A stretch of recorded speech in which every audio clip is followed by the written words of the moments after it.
Bonjour à tous, bienvenue, merci d'être si nombreux. Il n'est pas encore... il est 13h45, alors on va commencer. Je voulais juste faire une petite intro quand même. Pourquoi on est là? Pourquoi vous êtes là? Qui sait? Qu'est-ce qui se passe? Combien de temps ça va durer? Ça va durer jusqu'à 14h20 précise, parce que notre invitée, elle a plein d'obligations derrière, mais elle tenait vraiment à être parmi vous et parmi nous, donc on la remercie déjà. Bravo. On dira plus bravo après. Donc ici on est au groupe Prestalis, groupe de presse. Je dis ça parce qu'il y a la télé, il y a des invités, il y a des chanceux qui sont venus depuis grâce aux réseaux sociaux, des amis, tout ça. Donc merci à tous d'être là. Ici c'est le groupe Prestalis, groupe de distribution de la presse. Nous il y a aussi Zins qui se veut le futur de la presse, ou en tout cas le présent déjà, avec l'aspect digital. Et dans ce cadre-là on a un lab.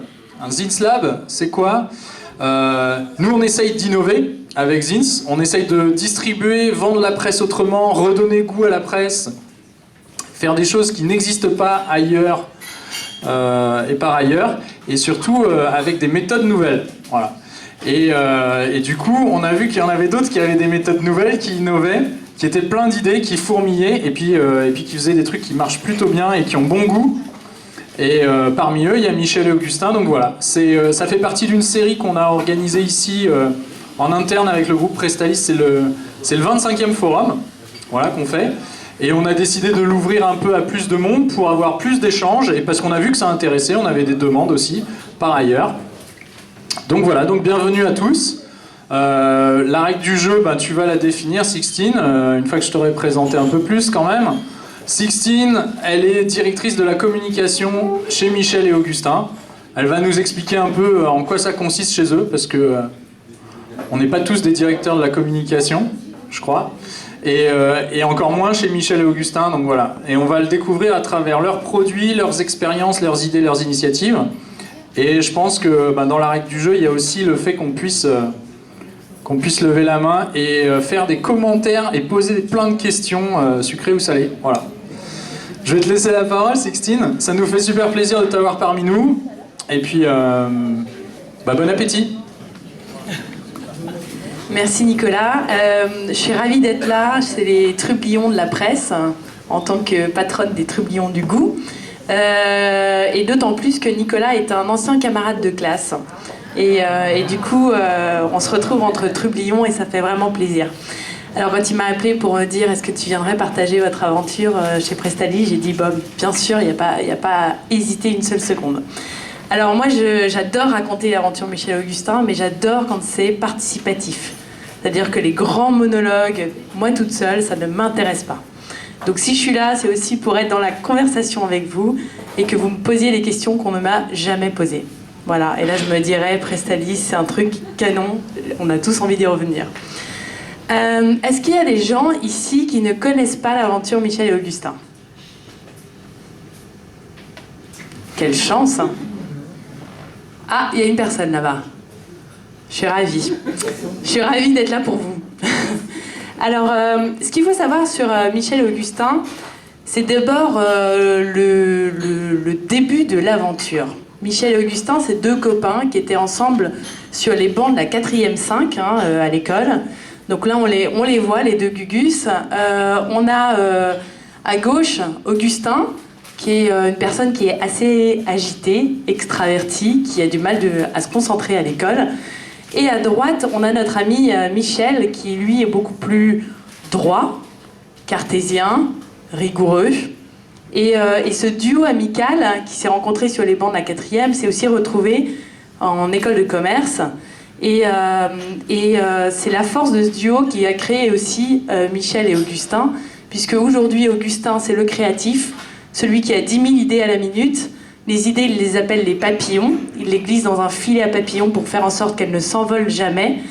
Et c'est un peu la tempête de l'aventure Michel et Augustin. Et à côté, on a Michel qui tient les comptes, qui s'occupe de la logistique, qui nous permet d'avancer toujours droit. Et ce duo, ils ont fait un bon bout de parcours ensemble, ils ont fait des missions humanitaires ensemble, ils avaient toujours l'envie de sauver le monde, de faire sourire la planète. Et pour eux, l'entreprise est un outil économique au service de leurs valeurs. Ça a vraiment été très très important quand ils ont créé Michel et Augustin. Donc ils ont tous les deux eu une vie avant Michel et Augustin. Notamment, Augustin est passé chez les plus grands, Club Med, Air France. Et notre ami Michel était analyste financier au Crédit Lyonnais. Mais Augustin, il n'arrivait pas à s'épanouir dans ces grandes entreprises, dans ces grandes structures. Il trouvait que tout était un peu long, un peu fastidieux, que la hiérarchie pesait énormément. Et du coup, il a voulu partir sur un savoir-faire manuel qui a été très très important pour lui. Et il a passé avec la mairie de Paris les cours du CAP boulanger. Et il a eu l'idée de créer un guide des boulangeries de Paris, parce qu'il s'était dit à l'époque, la France est vraiment reconnue pour sa gastronomie, mais elle est aussi reconnue pour ses viennoiseries, son pain. Et aujourd'hui, enfin à l'époque, il n'y avait pas de guide des boulangeries de Paris. Et du coup, il s'était dit, pourquoi ne pas créer le guide Michelin des boulangeries de Paris ? Il en a parlé à son copain Michel, et qui lui a dit, si tu pars là-dedans, je te suis. Et ça a été les prémices de l'aventure Michel et Augustin. Ils ont battu le pavé parisien et ils sont allés dans plus de 1263 boulangeries. Ils ont testé baguettes et viennoiseries.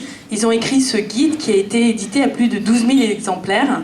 Et là, ils se sont dit, bon, on arrive à collaborer ensemble, on partage les mêmes valeurs.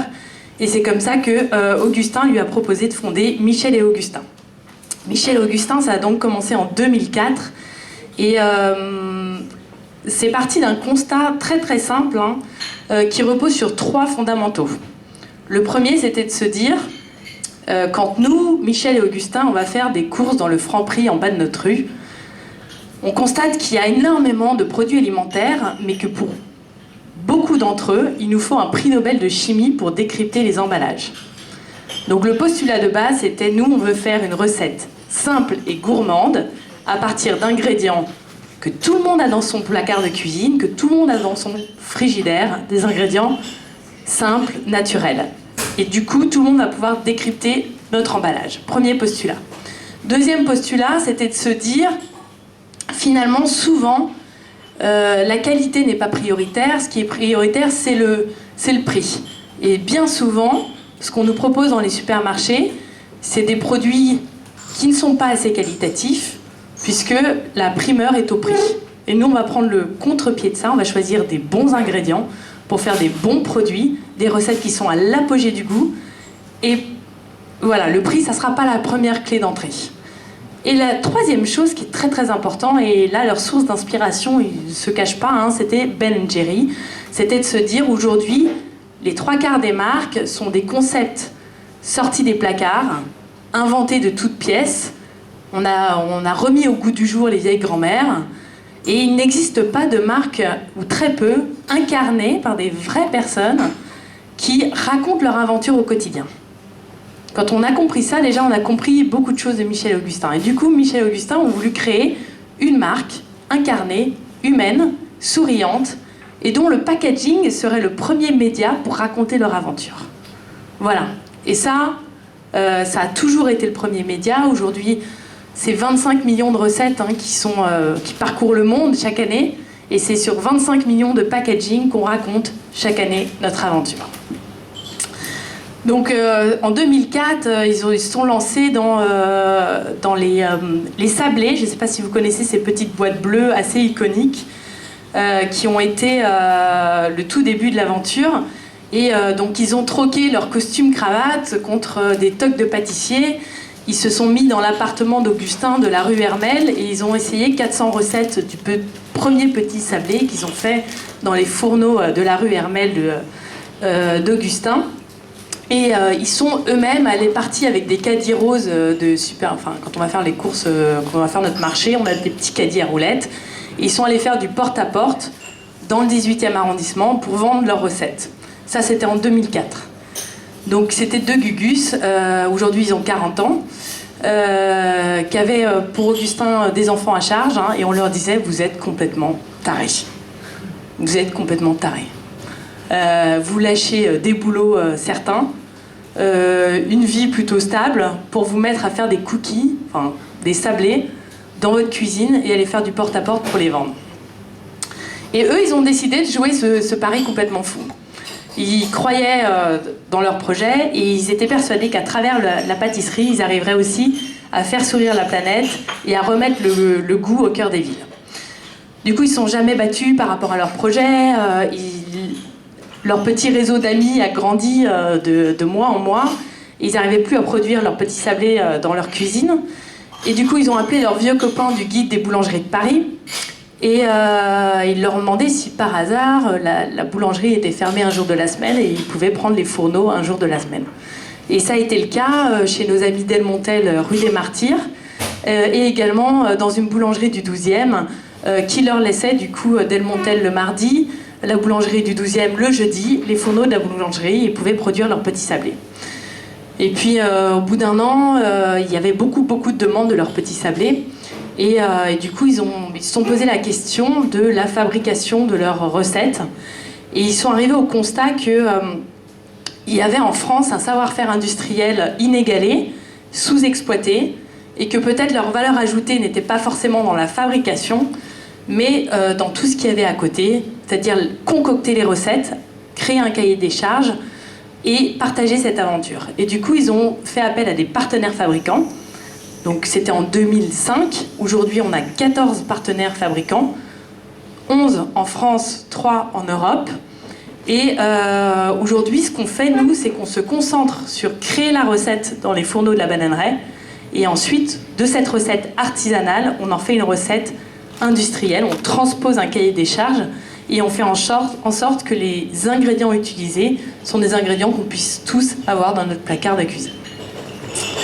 Donc en 2006, ils sont allés voir nos copains de Monoprix, et nos copains de Monoprix ont dit c'est très sympa, au petit sablé, etc. Mais nous, on vous référencera que quand vous aurez 2 recettes. Je vous raconte pas que pour décrocher ce rendez-vous, Augustin a fait la grève de la faim, il a planté sa tente devant Monoprix, et il est resté là plusieurs jours, jusqu'à qu'une personne des achats daigne le recevoir. Puisque Michel et Augustin, c'était rien à l'époque, et que du coup, obtenir un rendez-vous avec le directeur des achats pour se faire référencer, c'était un peu la dernière des priorités. Et ils leur ont dit ok, le jour où vous aurez 2 recettes, on verra ce qu'on fera pour vous. Et c'est comme ça qu'ils ont réfléchi à la vache à boire, qui est la deuxième née des 100 recettes aujourd'hui existantes. La vache à boire à la vanille. Leur source d'inspiration, c'était le yop. Et ils se sont dit, le yop, c'est génial, mais quand on regarde ce qu'il y a dedans, c'est pas si génial. Donc charge à nous de créer une vache à boire qui n'est rien d'autre que du bon lait de vache avec une gousse de vanille infusée dedans et du sucre, c'est tout. Je ne vais pas vous passer tous les détails de l'aventure jusqu'à 2015, mais aujourd'hui, on n'est plus 2, ni 4, ni 6, on est 90 trublions. Ce qui est assez fou, c'est que du coup, on a une centaine de recettes dans notre portefeuille, que chaque année, il y a 30 innovations recettes qui sortent. Qu'on finit l'année avec 44% de croissance l'an dernier, et cette année va être aussi assez magistrale, qu'aujourd'hui on nous trouve dans 23 pays, qu'on a 8000 points de vente qui nous référencent, et que cette petite aventure qui est partie sur un pari complètement fou, aujourd'hui a une vraie existence. Et donc moi aussi, je suis là aussi pour vous parler de la communication. Moi, ma mission, en tant que responsable de la communication chez Michel Augustin, n'est rien d'autre que cette phrase magique que j'ai dû apprendre par cœur avant d'arriver chez les Trublions.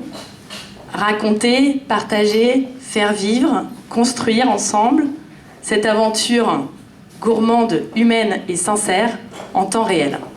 Ce n'est rien d'autre que ça. Et ça, je dois le faire d'une manière un peu différente que tous les autres. Puisqu'on a une manière de faire chez Michel Augustin qui est un peu atypique. 1, on essaye d'agiter son imagination avant d'agiter son porte-monnaie. 2, on fait ce que les autres n'osent pas faire. 3, on fait avant de faire faire. 4, on sort toujours de notre zone de confort. Et 5, on essaye de vivre tout ce qu'on vit avec passion. Et ça, c'est un état d'esprit qui est très très particulier à Michel Augustin, qui est validé avant même qu'une personne rejoigne la tribu et qui est nourri tous les jours avec des rites internes qui sont assez fabuleux. Si j'ai le temps, je vous en parlerai. Et du coup, comment on fait pour faire vivre cette aventure ? On s'appuie sur le packaging, avec, si vous devez tous en avoir un devant vous, avec à chaque fois la tribu qui est illustrée, mais aussi ce qu'on appelle une trublionnade. C'est un moment fort de l'aventure. Et ces packaging, tous les 3 mois, on change les trublionnades. Donc tous les 3 mois, on raconte une nouvelle histoire à nos consos. C'est une manière aussi de leur partager une philosophie de vie, une étape de vie. On utilise énormément les réseaux sociaux. Aujourd'hui, on a une communauté d'environ 140 000 fans sur Facebook, 30 000 sur Twitter, pas loin de 10 000 sur Instagram. Et on poste tous les jours quelque chose sur nos réseaux sociaux. Mais la manière dont on le fait sur les réseaux sociaux, ça n'a rien à voir avec n'importe qui d'autre. C'est-à-dire que on demande à chaque étape de notre vie l'avis de nos consommateurs sur ce qu'on devrait faire. Je vais vous prendre un exemple très concret. Quand on a sorti ces mini cookies cœur fondant, on a interrogé nos consommateurs sur la dénomination. Est-ce qu'ils aiment mini cookies cœur fondant? Et s'ils n'aimaient pas mini cookies cœur fondant, qu'est-ce qu'ils feraient à la place? On les a interrogés sur le packaging. Est-ce qu'ils aiment voir les cookies? On les a interrogés sur le format. On les a interrogés sur est-ce qu'ils veulent venir les goûter à la bananerie, parce qu'on fait des ateliers recettes constamment. Et du coup, ce qui est très très intéressant, c'est qu'ils savent, nos consommateurs, qu'on appelle d'ailleurs nos gourmands, que leur avis va être écouté, leur avis va être pris en compte. Contrairement à nos grands amis de la grande distribution qui font des études pendant des mois, nous on suit une envie. On a eu l'envie de faire ces mini cookies. On n'a pas fait d'études plus que ça. On a regardé ce qu'il y avait comme concurrent sur le marché. Et ensuite, on a élaboré la recette, on a fait tester la recette et on est parti. Et ça, c'est ce qui nous permet de sortir 30 innovations recettes par an. C'est suivre son instinct et on est dans une démarche permanente de test and learn. Ça marche, tant mieux, on continue. Ça marche pas, tant pis, on passe à autre chose. Et du coup, il y a une espèce d'adrénaline constante. Donc les réseaux sociaux, aujourd'hui, là où on est assez content de nous, c'est que chez nos concurrents, on a des taux d'engagement qui sont autour de 0,5%. Alors, est-ce qu'il y a des gens ici qui ne savent pas ce que sont les taux d'engagement? Alors, quand on est en communication, ce qui est très important, c'est pas forcément la taille de votre communauté, c'est savoir si votre communauté, elle est active, elle est derrière vous. Et du coup, on suit un indicateur de performance qui s'appelle le taux d'engagement, qui prend en compte le nombre de gens qui ont aimé votre publication, commenté votre publication, partagé votre publication. Bien sûr, quand les gens partagent, ça veut dire qu'ils se sentent vraiment éminemment concernés par votre publication. Et du coup, ce qu'il faut savoir, c'est que les marques du retail ont des taux d'engagement autour de 0,5%. Donc, ils ont des très grosses communautés, mais des communautés qui ne sont pas qualitatives. Nous, on a des taux d'engagement qui sont autour de 6 et 7%. Donc, et ce qu'on essaye de faire, c'est de grandir tout en conservant cette communauté qui est très active et qui est au cœur de la construction de notre aventure. Et comment on fait au-delà des réseaux sociaux? On a ce qu'on appelle des temps forts. Des temps forts qui rythment l'année et qui sont des expériences qu'on fait vivre à nos consommateurs. Et ces expériences, il y en a qui sont récurrentes, qu'on a chaque année, et il y en a qui sont créées chaque année. Alors, je ne sais pas s'il y a quelqu'un ici qui est déjà venu au premier jeudi à la bananerie. Ah, on a un convaincu en face de moi, mais à part Nicolas, personne. Donc déjà, nos bureaux, ils ne s'appellent pas des bureaux, ils s'appellent des bananeries. Pourquoi? Parce que Michel et Augustin avaient un arbre dans leur rue Hermel, dans leur cuisine, qui était un petit bananier, et qui trouvaient ça très sympa d'appeler ça la bananerie. Et c'est avant tout un lieu de vie et de partage. C'est des bureaux, mais c'est pas que des bureaux. Il se passe des choses dans cette bananerie. Il se passe une première chose qui est effectivement les portes ouvertes de la bananerie. Et qu'est-ce qui se passe? C'est tous les premiers jeudis de chaque mois, on invite nos gourmands à venir passer un moment avec nous, à venir partager l'aventure, à venir tester les recettes, à être dans des ateliers de recherche et développement. Donc typiquement, on est en train de sortir un livre sur le CAP pâtissier. Et ben, on a sorti toutes les maquettes, on leur a dit est-ce que vous trouvez ça lisible, compréhensible, fun? Est-ce que vous aimeriez avoir ce manuel avec vous? On va sortir des cookies salés. Est-ce que ça vous tente comme idée? Au goût, est-ce que c'est bon? Est-ce que l'aspect est chouette? Et ces gens-là, ils viennent justement pour participer à cette aventure. Il faut vous dire, il y a 300 personnes qui viennent chaque premier jeudi de chaque mois. Quand on met les places en ligne, c'est au bout de 5 minutes que les places sont remplies. C'est-à-dire qu'après, on doit gérer pendant 1 heure la déception des gens qui n'ont pas été pris. Maintenant, on a un peu évolué, on est passé sur le format tirage au sort, qui est un petit peu plus ludique. Comment ça se gère la déception avec quel...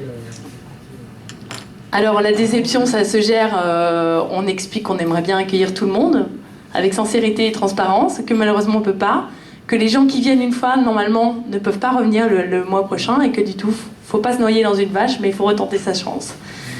Comme deuxième temps fort qui est très très important, on a créé nous-mêmes notre propre cycle de conférences, un peu comme Nicolas, qui s'appelle « Boire une vache avec ». C'est quoi ce cycle de conférences? En fait, l'idée de ce cycle de conférences, c'est de se dire, si on veut grandir avec le monde, il faut qu'on garde des yeux grands ouverts sur le monde.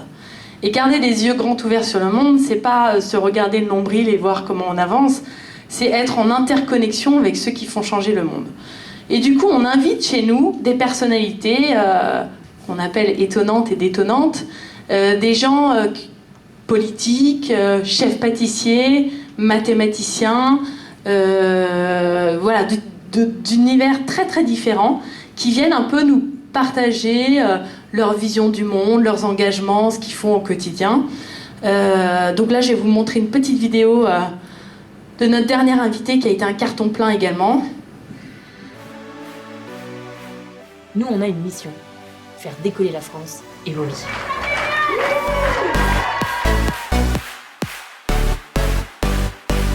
J'ai une question à vous poser. Pour vous, c'est quoi le power? Ça pulse, ça vient des tripes. Ça s'explique pas vraiment, hein. L'énergie et le dépassement. Donc chacun d'entre nous, on a un pouvoir. Je me sens responsable, je me sens avoir un devoir dans ce pays, c'est de l'aider. Je viens recteur de ma vie. Pour toi, pour moi, pour nous tous. J'aimerais que vous ayez envie de faire bouger ce pays d'une autre manière.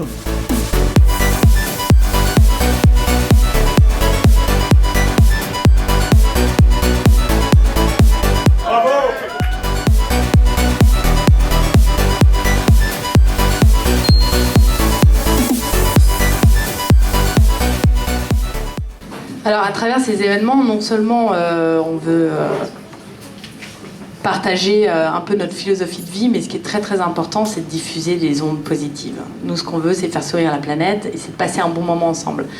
Et ce qu'on essaye avec ce cycle de conférences, c'est vraiment de faire décoller la France, puisqu'on fait partie de ces gens-là qui pensent qu'il y a énormément de talent en France, qu'il y a une très très belle énergie, et qu'il faut la libérer, cette énergie, et qu'il ne faut pas rester dans cette morosité qui est en train de nous polluer énormément. Donc voilà, ça c'est typiquement exactement comme les premiers jeudis de chaque mois, quand on lance les invitations à boire une vache avec, c'est juste blindé. On essaye de pousser les murs, mais on n'y arrive pas. On a un troisième événement qui est un temps fort très très important, qui s'appelle « Passez votre CAP pâtissier avec nous ». C'est quoi cet événement-là? L'idée derrière tout ça, c'est de devenir la première entreprise de France où on va tous être diplômés du CAP pâtissier. Truc de dingue.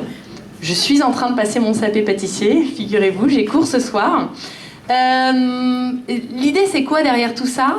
C'est de créer une culture interne où on va tous partager la culture de l'ingrédient, la technique de la pâtisserie, cette envie d'avoir des recettes à l'apogée du goût au cœur de nos assiettes, et qu'on soit DAF, qu'on soit hôtesse d'accueil, ou qu'on soit directrice de la com, ou qu'on soit au produit, eh ben, on va tous avoir cette même culture. Aujourd'hui, c'est 18 trublions qui sont diplômés du CAP pâtissier, et c'est 20 trublions qui sont en train d'être formés. Donc on va presque atteindre le tiers des trublions qui vont être diplômés du CAP pâtissier.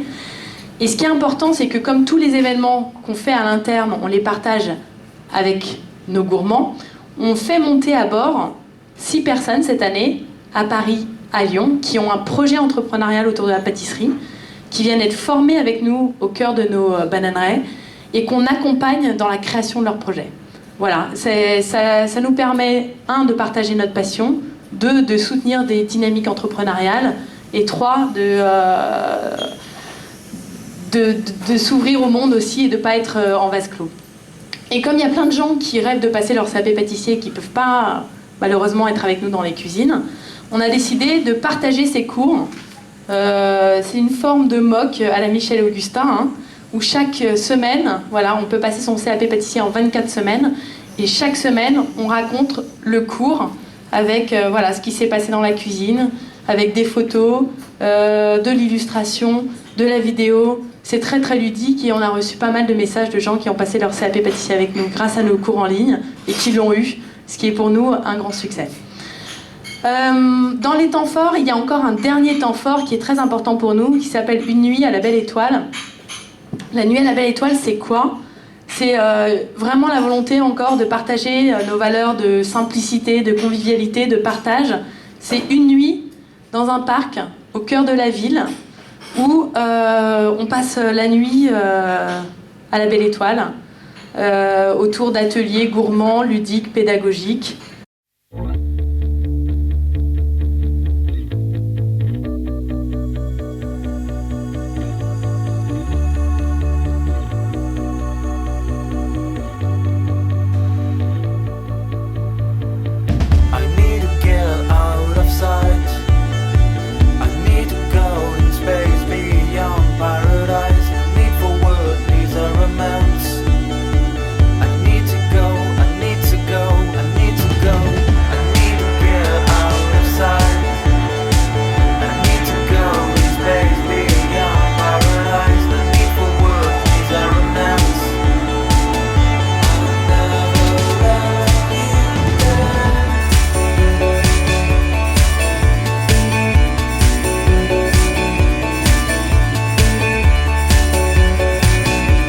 Je vais vous laisser regarder les images. Là aussi, il faut vous dire, hein, on n'a pas d'agence, on n'a pas d'agence de communication, on fait tout nous-mêmes.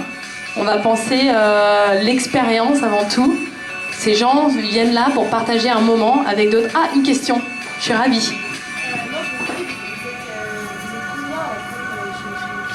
On est une dizaine. Ça regroupe équipe Lyon.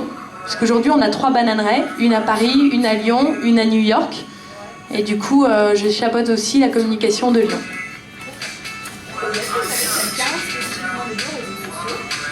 Alors, on a une personne, donc la structure de la communication, du coup, j'en profite. Donc chez nous, à la communication, on s'occupe du digital. Donc dans digital, il y a site internet. Donc on a une graphiste web designer qui fait à la fois les pages et qui les développe. Et quelqu'un qui s'occupe du contenu. Ce contenu, il est à la fois pour le site internet, à la fois pour les newsletters, à la fois pour les réseaux sociaux. On a une personne qui s'occupe du graphisme, pas web, mais print. Donc tout ce qui est PLV, flyer, livre du CAP. On a une personne qui s'occupe de la relation consommateur.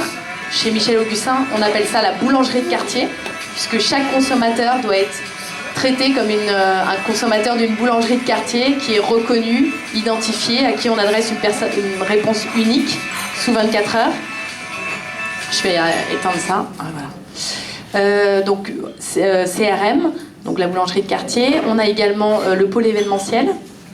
Donc ça c'est une personne. On a également donc la communication à Lyon. Donc c'est une responsable de la bananerie de Lyon avec sa stagiaire. Et on a également un duo sur la vidéo. Donc une personne qui s'occupe plus du scénario et une personne qui s'occupe plus du montage, etc. Plus moi. Voilà.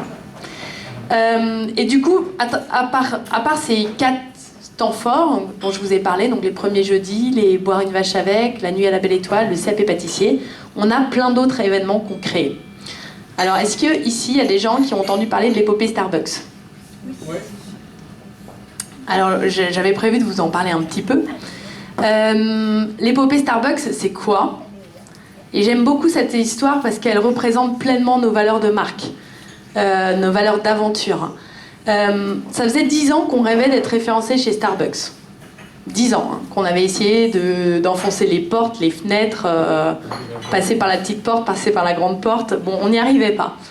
Là, par chance, au mois de janvier, on s'est installé à New York City. C'est Antoine, qui est un stagiaire qui est rentré en 2006, qui est maintenant le patron de la bananerie new-yorkaise, qui a ouvert ses bureaux dans une petite tour Regus de Brooklyn. Assez drôle, notre voisine n'est rien d'autre que Hillary Clinton. On est en train de réfléchir à comment faire monter le buzz aux États-Unis avec Hillary Clinton. Et on est déjà dans 200 points de vente, donc des petites épiceries. Hein. On reproduit exactement le même schéma qu'en France. On est avec nos petits caddies, nos tabliers dans les rues de Manhattan et on essaye de trouver des petits épiciers de quartier qui veulent bien nous référencer, nous, Michel et Augustin, les petits cookies from France. Avec cet énorme challenge que de vendre des cookies au pays des cookies. Rien n'est impossible. The sky is the limit. Et du coup, le numéro 2 de Starbucks, par chance, tombe sur un de nos petits paquets de biscuits dans un épicier de quartier de Manhattan. Et il trouve que la recette est plutôt à son goût, et il nous appelle le jeudi soir, enfin il appelle Antoine à la bananerie de New York jeudi soir pour lui annoncer qu'il avait un comité de direction de la plus haute importance lundi matin, et que ce serait plutôt intelligent d'avoir le portefeuille de toutes nos recettes pour son comité de direction.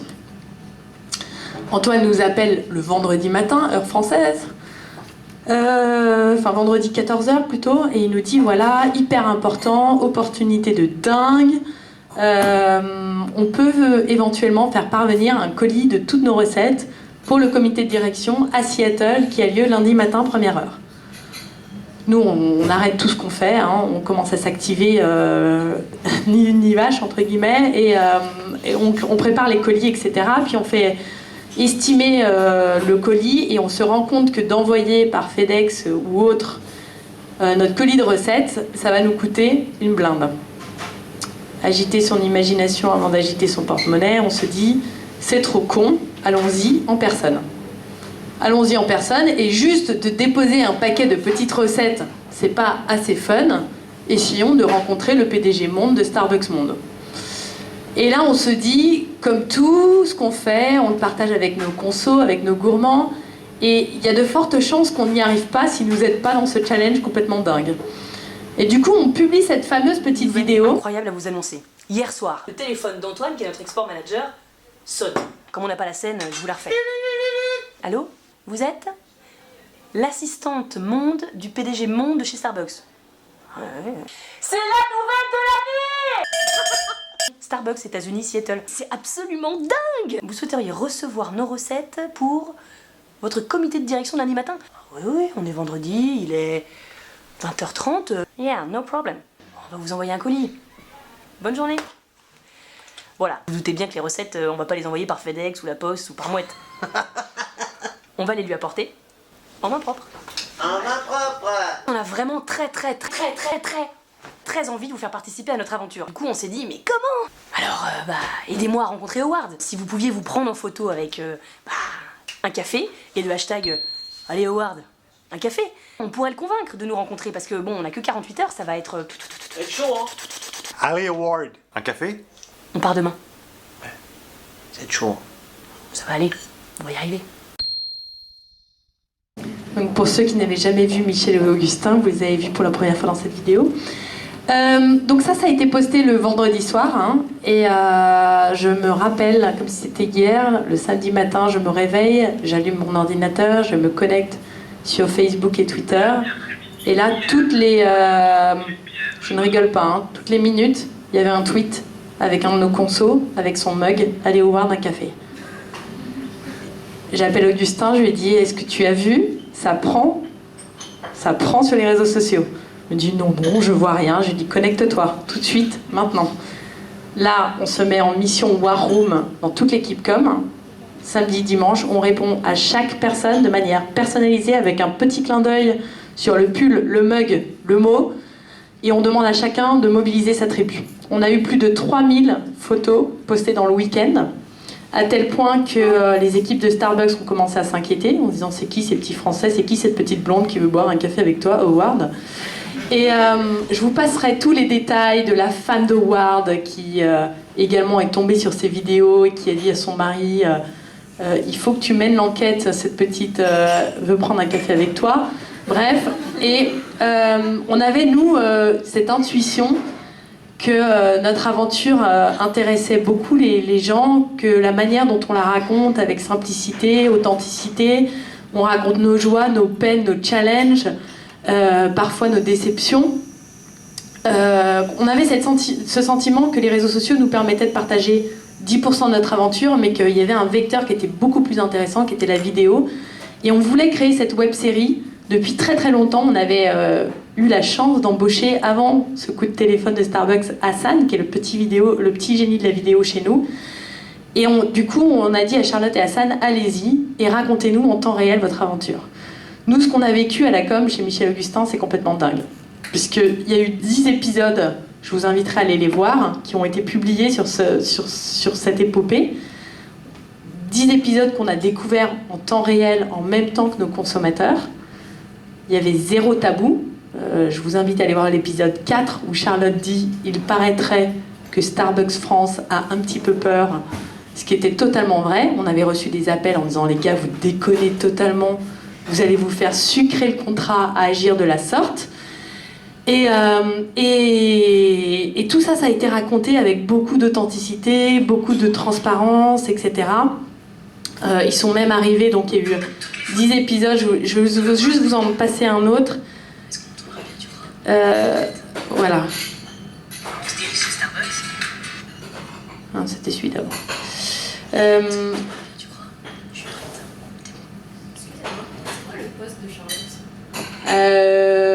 Au début, elle était responsable du contenu. Maintenant, elle est scénariste, actrice, ambassadrice. Elle a le titre qu'elle choisit, en fait. Ça dépend des jours. Tout ça pour dire que elle y est arrivée. Les murs ont été... les portes ont plutôt été fermées. Elle est repartie. Elle a raconté toute sa déception. Par chance, parce qu'on a eu beaucoup de chance dans cet épisode, elle est tombée sur le fameux numéro 2 de Starbucks qui l'a rappelé. Et Howard est tombé complètement dingue de cette histoire. Starbucks, et c'est simplement le rendez-vous de notre vie. Voilà. Keep the power. Avant qu'il nous arrive je ne sais quoi, je tenais à vous remercier. On a été très très touchés par votre participation, par votre power, votre énergie au quotidien. Ici, nos recettes. Ici, votre soutien. C'est parti. Bonjour. This is the meeting of my life today. It's exciting. Yeah. Good luck. Thank you, sir. Bonne chance. Merci. Give these things to... Okay, thank you, bye. You can have a seat. She's been contacted to see if... We wait. Okay, thank you. Je ne bouge pas de ce siège tant que quelqu'un ne vient pas me voir. Qu'est-ce que t'en penses, Hassan? Bonne technique. Ouais, je te laisse, il y a un agent de sécurité qui vient de débarquer là. Excuse me.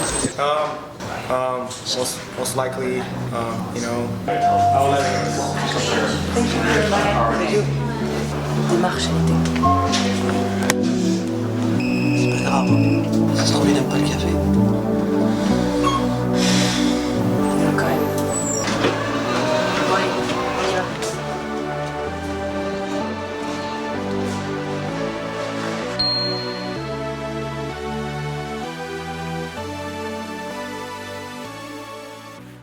Ok, thank you so much, we're right. J'ai pas mis de son, j'ai pas de son, j'ai pas de... D'un monsieur qu'on a croisé par hasard en sortant quand on était très triste. Ce monsieur m'a demandé de lui expliquer notre démarche et il a pris mon numéro de téléphone et je pensais pas qu'il me rappellerait, mais il nous a dit rendez-vous au 8e étage du siège de Starbucks pour rencontrer Howard Schultz. Les SMS d'Augustin, tu déconnes, je ne déconne pas. On est parti, on a pensé que c'était fini, qu'on nous rappellerait pas, que c'était mort. Pour autant, on aurait gardé l'énergie, attention. Hein. Et alors là, nous vivons peut-être le plus gros canular du siècle ou la plus grande expérience de relations humaines du monde. Bah, je sais pas, il y a combien de... Attends, il me rappelle. J'arrive pas à répondre. Oh, le truc de ouf. Il faut que j'appuie super fort. We arrive now, we are on the parking. Ok. Thank you. 6, 7, 8. Oh, here they are. Hi. Cookies. So this is not a joke. C'est not a joke. No, this is not a joke.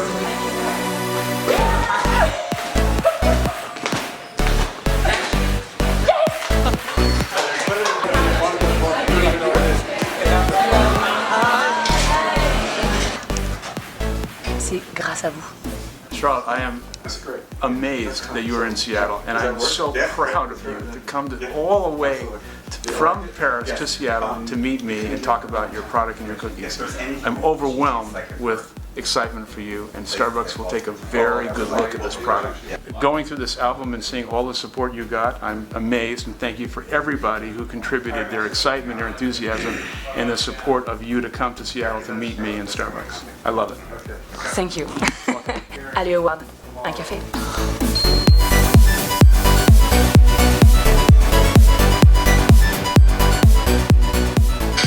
Donc Howard découvre cette aventure complètement folle, Charlotte lui raconte tous les épisodes, etc. Et il a trouvé d'histoires tellement dingues qu'il a proposé à Charlotte et Hassan de rester. Il a convoqué les 500 salariés du siège de Seattle pour une conférence spéciale Michel Augustin le lendemain. Vous vous demandez certainement pourquoi on est resté à Seattle. Howard nous a invités à une conférence interne avec ses 500 employés pour qu'on raconte l'histoire de notre aventure From Paris to Seattle. Je pense qu'on aurait voulu le prévoir. Et tu vois Hassan, on n'y serait pas arrivé. On va bien entendu parler aussi de savoir-faire pâtissier, nos recettes. C'est un savoir-faire qu'on fait déjà rayonner dans pas mal de pays là, sur la planète et l'univers. Mais si vous connaissez des extraterrestres, n'hésitez pas à m'envoyer leur adresse. Je suis preneuse. On aura marqué les gens ici, je pense, Hassan. Allô, vous êtes l'assistante monde du PDG monde de chez Starbucks. Hassan, c'est quand même dingue ce qu'on a vécu. This is not about Starbucks, it's not about Michel and Augustine, it's about the people. Oui, donc j'aurai 1 minute, hein, c'est super. Donc on va y aller à l'improvisation. Alors moi j'ai bien envie d'appuyer là. I watched the video from your office, the celebration video. Yeah, Power Friends. Yeah, it looks so much fun. You love Power Friends. Derrière cette porte, 500 personnes attendent qu'on leur raconte l'histoire. Allez Howard, un café. Pas du tout stressé. Tout va bien. We didn't get any email back, but what happened was Saturday night. We're proud to announce that next week in the United States and in the UK and in France, we will be launching Michel and Augustine cookies. Ce qu'il faut vous dire, c'est que Starbucks, c'est 50 millions de cafés chaque semaine. Je vais essayer d'arrêter cette vidéo, voilà. Starbucks, c'est 50 millions de cafés chaque semaine, nous, c'est 25 millions de recettes chaque année. Je vous laisse imaginer le potentiel. Donc, on n'avait déjà pas dormi depuis le samedi matin. Parce que toute l'équipe com répondait à chaque personne, mais également mettait à jour la page du site internet, envoyait tous les supports de communication qu'avaient besoin Charlotte et Hassan. Nous, cette conférence, quand on a appris ça le mardi soir, on s'est dit il faut qu'on fasse quelque chose pour le faire partager à tous ces 3000 personnes et encore plus qui ont suivi cette aventure et qui sont derrière nous. J'avais appris l'existence d'un outil qui est fabuleux qui s'appelle Periscope, qui est un outil qui est proposé par Twitter, qui permet de partager le live. J'ai appelé l'équipe Twitter et j'ai dit il faut que vous me formiez tout de suite, là maintenant, sur Periscope. J'ai été formée par téléphone, j'ai formé Charlotte par téléphone et on a pu suivre cette fameuse conférence où ils annoncent le référencement de nos recettes en direct live. C'est-à-dire que nous, on était presque tous en pleurs au bureau en disant c'est pas possible. Et on s'est demandé si c'était une folie américaine, effet d'annonce, mais pas du tout. Le lundi d'après, on lançait nos recettes dans 25 Starbucks à New York City. Et il fallait tout construire. Les flyers, trouver le camion, coverer le camion, faire la logistique, bien sûr. Hein. Donc Michel est parti là-bas en renfort. On a fait toute la communication, des communiqués de presse, etc., etc. On a lancé dans 25 Starbucks à New York et dans 10 Starbucks à Paris. Et ça, c'était la phase 1 de test. Et si on transformait ce test, on rentrerait dans une phase 2 qu'on a ouverte la semaine dernière. On est maintenant dans 415 Starbucks à New York. Et si on réussit cette phase 2, on rentrera en janvier dans une phase 3, où là, on parle plus de centaines de Starbucks, on parle de milliers de Starbucks. Ça sera 8000. Voilà, je pourrais vous parler de plein d'autres exemples. Malheureusement, le temps m'est compté. Mais ça, c'est un exemple pour vous montrer comment la communication peut être au service du business, mais comment aussi, en étant agile, en partageant notre aventure de manière différente, on arrive à embarquer les gens avec nous et que les gens nous donnent de leur power qui nous permettent d'atteindre nos objectifs. Voilà, est-ce que vous avez des questions avant que je file? Il y a aussi pour la meilleure question, il y a peut-être un truc à gagner pour la meilleure question. Moi, j'ai pas envie de le gagner. Enfin, j'ai pas de questions. Je laisse les questions à tout le monde. Je serais hyper déçue si vous avez 0 question. C'est quoi que tu fais gagner? Il faut savoir. Moi, je marche pas par l'appât du gain. Non, faut pas. Oui, pardon. On a pu voir en fait effectivement toute l'agilité de la com. Est-ce que de temps en temps vous vous dites non, là on va peut-être un peu trop loin parce qu'on sort un peu du cadre, j'allais dire commercial ou communication classique, ou pas du tout? J'ai envie de dire que la force de chaque trublion, c'est aussi de pouvoir changer de casquette. Charlotte a peut-être été le plus grand compte clé de l'existence en créant cette aventure Starbucks. Nous, on ne se restreint pas à notre périmètre. On se dit, on a des intuitions fortes et on va au bout de nos intuitions. Donc, on fait en permanence le grand écart entre nos compétences professionnelles et notre savoir-être qui nous permet d'aller sur d'autres territoires. Et ce qui est très très important chez nous, c'est de se dire, à partir du moment où on détecte qu'il y a une opportunité, on y va, peu importe si on est la bonne personne, mais si à ce moment-là, c'est la bonne personne qui est là, ça sera forcément la bonne personne. Et cette capacité à être tous en veille, tous porteurs du projet Michel Augustin, en fait, toutes les personnes qui sont dans la tribu sont par nature des entrepreneurs. Ils sont intrapreneurs de leur poste. On leur donne un cadre, mais ce cadre, à tout moment, il peut évoluer. C'est à eux de le faire évoluer. Et en fait, nous, ce qu'on cherche avant tout, c'est des gens qui croient dans le projet et qui mettent toute l'énergie possible et nécessaire dans ce projet. Donc on ne se limite pas, bien sûr, on sort en permanence du cadre, en permanence. Mais c'est ça qui nous fait vibrer aussi au quotidien. Moi, je me posais la question parce que pour moi, j'ai découvert Michel Augustin il y a peut-être 2-3 ans. Et je pense que c'est vraiment, pour moi, c'est vraiment le web qui a fait émerger Michel Augustin. Mais comment c'était avant? Parce qu'on dit avant, c'est cette espèce de... Parce que pour moi, c'est vraiment une marque qui est très web. Enfin, au niveau de la communication. Alors aujourd'hui, c'est une marque qui est conversationnelle. Et cette conversation, elle se commence sur le web. Ce qui est certain, c'est que la notoriété de Michel et Augustin, elle a émergé parce que Michel et Augustin sont des personnes qui ont été charismatiques, qui se sont mis sous le feu des projecteurs à tout moment. À l'époque où il n'y avait pas le digital, ils faisaient leurs conférences de presse dans la rue. Ils allaient faire du sampling dans la rue, sur les quais de métro, etc. Ils se sont mis en scène depuis le début, ils ont partagé leurs projets depuis le début. Et du coup, aujourd'hui, par exemple, on n'a pas d'agence de presse en tant que telle, on a des copains qui nous aident sur les relations presse-recettes. Je gère 70 appels entrants chaque mois de journalistes qui s'intéressent à cette aventure parce que les gens ont su se mettre en scène et porter cette aventure et être ambassadeurs de l'aventure. Du coup, elle existait, Michel Augustin, peut-être moins intensément parce que depuis effectivement 2 ans, on est vraiment monté en compétence sur le digital. On travaille main dans la main avec des Facebook, des Twitter, qu'on a tous les 15 jours au téléphone, avec lesquels on fait des séminaires pour vraiment être en pleine compétence sur les plateformes et savoir ce qu'on peut faire et parfois faire évoluer leurs propres outils. Donc on a eu ce souhait de monter en compétence et aujourd'hui on a cette sensation que c'est une marque qui émerge énormément sur le digital aussi parce qu'on n'a pas les moyens des grands pour être en télévision comme tout le monde et qu'on essaye d'être plus malin à travers le digital. Je pense que ce qui est très bien aujourd'hui, parce que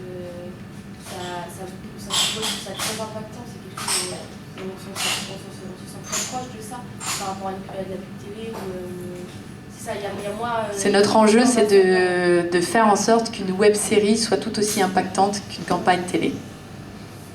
Mais on n'y est pas encore, hein, et pas dans la tête de...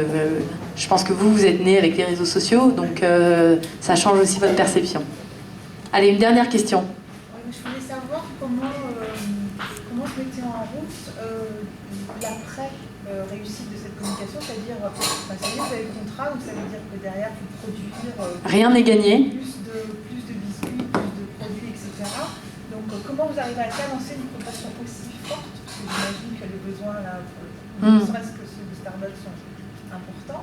Comment vous arrivez à cadencer le fait de pouvoir produire, livrer tous ces magasins Alors déjà, on a la chance de vraiment choisir nos partenaires et de faire en sorte que les partenaires qu'on choisit partagent les mêmes valeurs que nous. Et aujourd'hui, quand on s'est lancé sur ce projet, bien sûr, le partenaire fabricant, donc c'est 2 recettes qui sont chez Starbucks, c'est le même partenaire fabricant. Il a été dans la boucle du projet dès le départ. Et aujourd'hui, on se lance sur la phase 3, même si on n'est pas sûr de transformer cette phase 2 en phase 3. C'est-à-dire qu'on est constamment dans l'anticipation. Et on se dit que si jamais on n'est pas dans les 8000, on arrivera à trouver un moyen de faire du street marketing grandeur nature pour distribuer cette production. Mais on préfère la préparer et se dire qu'il n'y a pas de raison qu'on ne réussisse pas, parce qu'on va se donner tous les moyens pour que ça marche. Mais dans l'éventualité où ça ne marcherait pas, on trouvera de quoi rebondir. On n'est pas inquiet. Ma question était plutôt sur la production elle-même. La production, on a augmenté la capacité de nos lignes. Ça, c'est flexible. Et bien sûr, on a investi pour ça. Voilà. Bon, je vous remercie tous infiniment. Moi, j'ai un petit kit gourmand. Et je vais voir si vous avez été très à l'écoute. Est-ce que quelqu'un ici sait me dire combien il y a de trublions dans l'aventure? Merde, j'ai pas entendu qui a dit le premier. Mince. Est-ce que quelqu'un a en tête? Et là, je veux vraiment que les mains se lèvent pour que je puisse... le nombre de pays dans lesquels on est. Oui! Voilà. Et n'oubliez pas, il y a un jeu sur le sac comme tout ce qu'on fait. Merci à tous. Moi, je remercie Sixtine, on peut lui dire bravo parce qu'elle a pris sur son temps, elle a des réunions qui se bousculent derrière, elle fait le tour du périph' pour nous. Si j'ai un accident, c'est à cause de toi, Nico. Voilà, tout à fait. Donc vraiment, on la remercie et si vous avez plein d'autres questions pour elle, on les relaiera par les réseaux sociaux évidemment, parce que je sais qu'il y avait encore des questions. Et puis prenez des biscuits, c'est pour vous. Voilà. À bientôt. On refera le prochain, normalement semaine prochaine, avec In My Sphere, mais on vous en parle online. Et on relaiera tout ce qu'il faut si vous avez besoin. Voilà. Merci encore.